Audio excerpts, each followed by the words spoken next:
10월 28일 오늘의 말씀은 사무엘하 23장 1절에서 17절입니다. 이는 다윗의 마지막 말이라. 이새의 아들 다윗이 말하미여 높이 세워진 자 야곱의 하나님께로부터 기름 부음 받은 자 이스라엘의 노래 잘하는 자가 말하노라. 여호와의 영이 나를 통하여 말씀하시미요 그의 말씀이 내 혀에 있도다. 이스라엘의 하나님이 말씀하시며 이스라엘의 반석이 내게 이르시기를 사람을 공의로 다스리는 자 하나님을 경외함으로 다스리는 자여 그는 돋는 해의 아침빛 같고 구름 없는 아침 같고 비 내린 후의 광선으로 땅에서 우미 돋는 새 풀 같으니라 하시도다. 내 집이 하나님 앞에 이같지 아니하냐. 하나님이 나와 더불어 영원한 언약을 세우사 만사에 구비하고 견고하게 하셨으니 나의 모든 구원과 나의 모든 소원을 어찌 이루지 아니하시랴. 그러나 사악한 자는 다 내버려질 가시나무 같으니 이는 손으로 잡을 수 없음이로다. 그것들을 만지는 자는 철과 창자루를 가져야 하리니 그것들이 당장에 불살리리로다 하니라. 다윗의 용사들의 이름은 이러하니라. 다그몬 사람 요셉 바세빗이라고도 하고 에센 사람 아디노라고도 하는 자는 군 지휘관의 두목이라. 그가 단번에 800명을 쳐 죽였더라. 그 다음은 아호와 사람 도데의 아들 엘르아살이니 다윗과 함께한 세 용사 중에 한 사람이라. 블레셋 사람들이 싸우려고 거기에 모임에 이스라엘 사람들이 물러간지라. 세 용사가 싸움을 도두고 그가 나가서 손이 피곤하여 그의 손이 칼에 붓기까지 블레셋 사람을 치니라. 그 날에 여호와께서 크게 이기게 하셨으므로 백성들은 돌아와 그의 뒤를 따라가며 노력할 뿐이었더라. 그 다음은 하렐 사람 아게의 아들 삼마라. 블레셋 사람들이 사기가 올라 거기 녹도나무가 가득한 한쪽 밭에 모임에 백성들은 블레셋 사람들 앞에서 도망하되 그는 그 밭 가운데 서서 막아 블레셋 사람들을 친지라. 여호와께서 큰 구원을 이루시니라.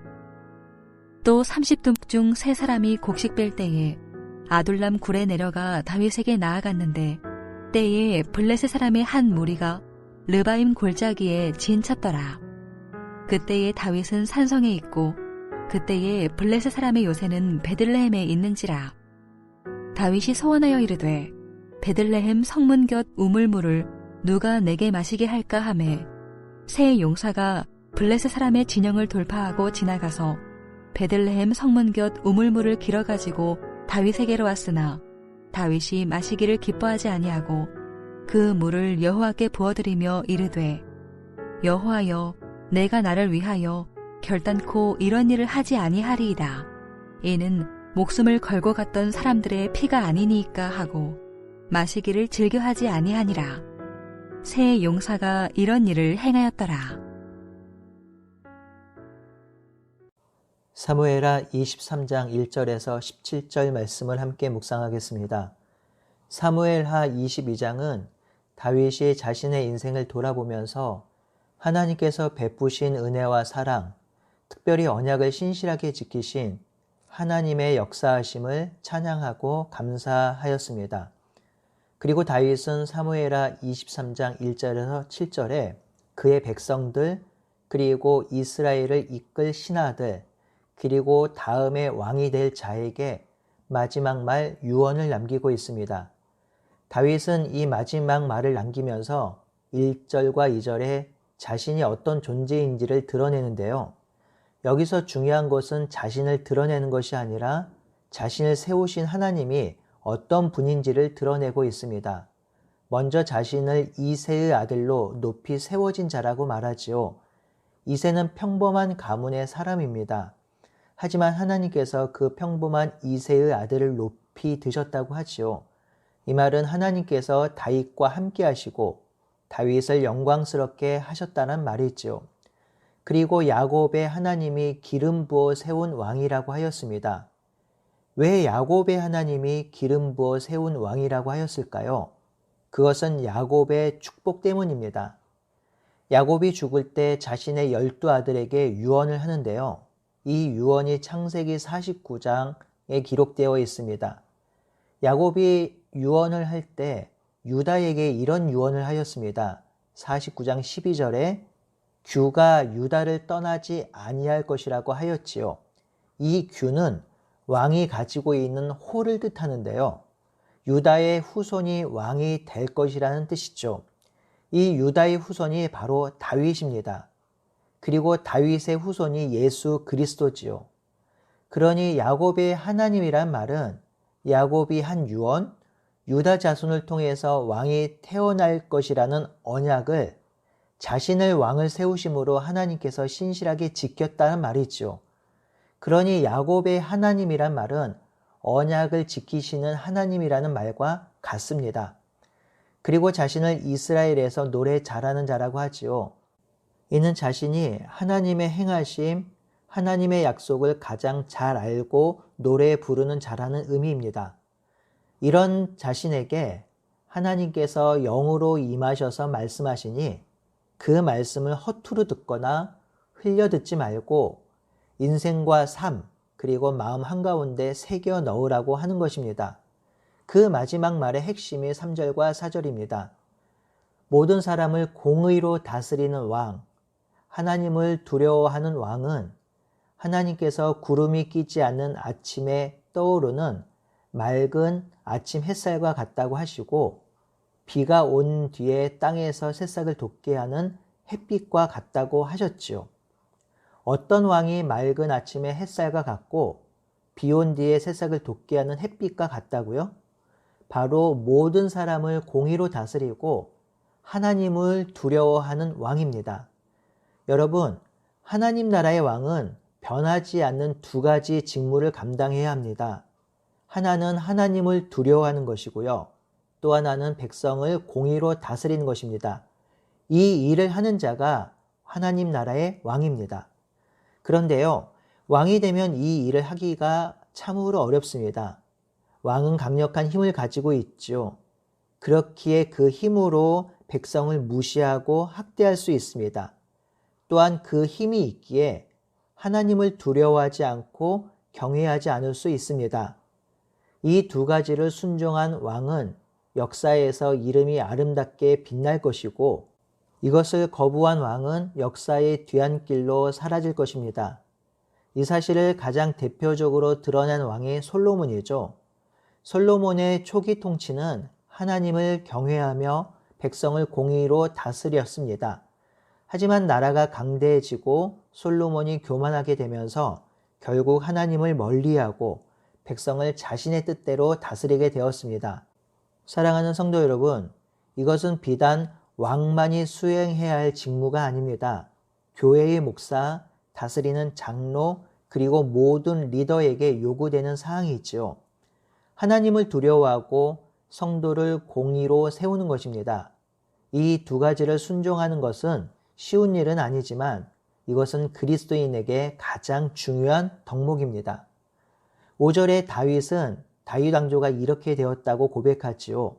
하나님을 경외하고 백성들을 공의로 다스리는 다윗 왕조에게 하나님은 영원한 언약을 세우시고 모든 것을 준비해 주시고 나라를 견고하게 하셨으니 어찌 구원을 이루지 아니하시고 소원을 이루어 주시지 않겠는가 하는 것이죠. 지금 다윗 왕조를 보면 하나님을 두려워하고 사람을 공의로 다스림으로 하나님이 주시는 축복을 누리고 있다라는 것입니다. 다윗은 그 반대의 경우도 말합니다. 6절에서 7절인데요. 사악한 자는 버려질 가시나무 같다고 하였습니다. 사악한 자는 악한 사람을 뜻하는데요. 어떤 사람이 악한 사람이냐면 하나님을 두려워하지 않고 백성을 공의로 다스리지 않는 자입니다. 일상에서 하나님을 등지고 정의와 공의를 상실한 사람이 있죠. 이 사람은 버려질 가시나무며 그 결말은 불살라지는 것입니다. 사랑하는 성도 여러분, 성도님들은 자녀들에게 한마디 당부를 한다면 무엇을 말씀하시겠습니까? 가장 중요한 삶의 원리를 가르쳐야 한다면 무엇을 가르치고 싶으신지요? 한번 생각해보는 아침이 되길 바라요.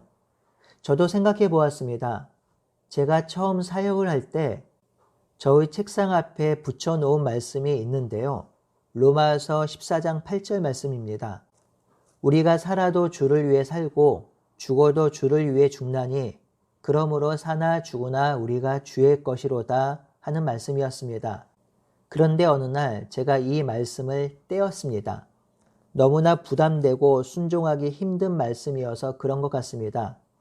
그렇지만 저의 마음 한가운데는 항상 이 말씀이 부담이지만 자리 잡고 있었습니다. 만약 제가 자녀들에게 한마디를 한다면 저는 이 말씀을 하고 싶습니다. 우리가 살아도 주를 위해 살고 죽어도 주를 위해 죽나니 그러므로 사나 죽으나 주의 것이로다. 제가 영생을 누리고 이 땅에 소망을 갖고 살게 된 것은 아들을 내어주신 하나님의 사랑과 예수께서 피 흘리신 보혈과 그것을 깨닫게 하신 성령님의 역사 때문이지요. 그 삼위 하나님의 사랑과 은혜와 인도가 아니면 저는 소망이 보이지 않는 이 땅에서 갈 바를 알지 못하고 살았을 것입니다. 저에게 생명과 소망과 삶의 방향을 보여주신 그 하나님의 은혜가 저를 붙들고 있으니 저는 이 한마디를 하고 싶습니다. 성도님들도 자녀들 또는 사랑하는 성도들에게 남기고 싶은 한마디 말을 생각해보는 아침이 되길 바랍니다. 8절에서 17절은 다윗의 용사들이 소개됩니다. 가장 대표적인 인물이 좀 더 자세하게 소개되고 있죠. 8절에 요셉 밧세바가 소개되고요. 이는 다그몬 사람으로 에센 사람 아디노라고 부르기도 합니다. 9절에 아호와 사람 도대의 아들 엘르아살, 11절에 하랄 사람 아게의 아들 삼마가 소개됐죠. 그리고 13절에서 17절은 3명의 용사가 소개됩니다. 그런데 이 3명의 용사는 이름이 없어요. 하지만 목숨 걸고 다윗에게 충성했던 사람들입니다. 다윗은 이전 일을 회고합니다. 다윗은 산성에 있었고 블레셋 사람의 요새가 베들레헴에 있을 때 다윗이 베들레헴 성문 곁에 있는 우물의 물을 마시고 싶어 했을 때 이 3사람이 그곳에 가서 물을 떠와 다윗에게 가져다 주었습니다. 너무나도 놀란 다윗은 그 물을 마시지 못하고 여호와께 부어드리고 다시는 이런 일을 하지 않을 것이라고 하였지요. 이 사건을 기록한 이유는 다윗의 실수를 드러내기보다는 다윗에게 충성했던 용사의 충성심을 보여주는 것입니다. 이처럼 사무엘서 마지막에 30명의 용사의 이름을 기록한 이유는 2가지겠지요. 하나는 다윗이 이스라엘 나라를 세우는데 혼자의 힘과 능력과 지혜로 세운 것이 아니라 돕는 용사들, 함께하는 용사들이 많았다라는 것이지요. 또 하나는 다윗을 향한 충성심, 즉 하나님을 경외하고 백성을 공의로 다스리는 왕에게 그들의 마음을 모았다라는 것입니다. 즉 하나된 마음으로 다윗과 함께 사역한 사람들이 많았다라는 것이죠. 이는 교회를 세우는 원리에도 적용될 수 있습니다. 교회는 다양한 성도가 더불어 함께 세우는 것입니다. 그리고 다양한 성도가 예수께 붙들리고 그리스도를 향한 충성심으로 마음을 모아야 하지요. 마지막으로 하나님 나라와 교회를 세우는 중요한 원리를 요약하겠습니다. 우리 모두가 하나님을 경외하고요. 공의와 정의로 세상을 살아가며 다양한 성도들이 더불어 함께 예수 그리스도를 사랑하는 마음으로 하나가 되는 것입니다. 이렇게 하나님 나라와 교회를 세우는 우리 모두가 되기를 바라고 소원합니다. 아멘.